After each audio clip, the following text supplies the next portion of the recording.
Bonjour les bédéphiles, j'espère que vous allez bien. Aujourd'hui, je vous présente mon coup de cœur du mois de septembre, un one-shot tout juste sorti chez Dargo qui s'appelle Malgré tout.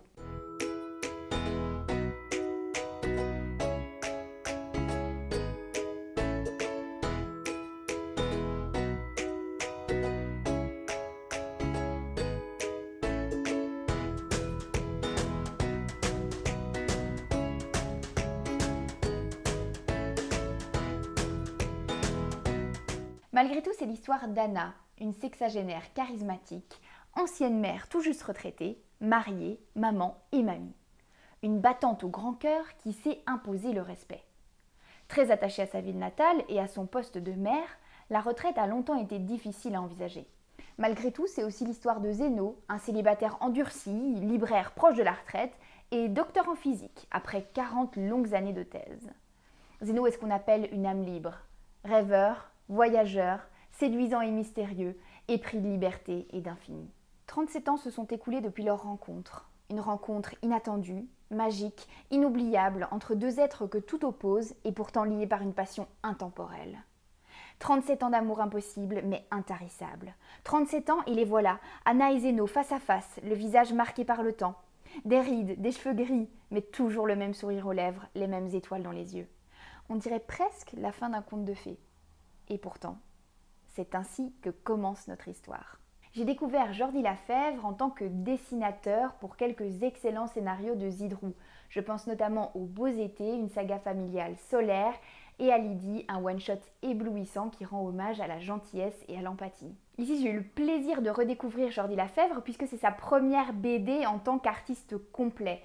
Alors ses talents de dessinateur ne sont plus à démontrer, par contre c'est toujours un pari risqué de se dévoiler en tant que scénariste. Bien sûr, tout le monde n'est pas capable de raconter une histoire et surtout de la mettre en scène pour un format BD. Ici, comme vous en doutez, aucune déception, Jordi Lafèvre fait preuve d'un vrai talent de conteur et pour cause. L'originalité du scénario réside dans le fait que l'histoire est racontée à rebours. La première page de la bande dessinée nous indique en effet qu'il s'agit du chapitre 20. Depuis les retrouvailles d'Anna et Zeno jusqu'à la toute première rencontre, Jordi Lafèvre nous raconte de chapitre en chapitre de petits passages de leur vie. Des passages tantôt doux et poétiques, tantôt amers et difficiles.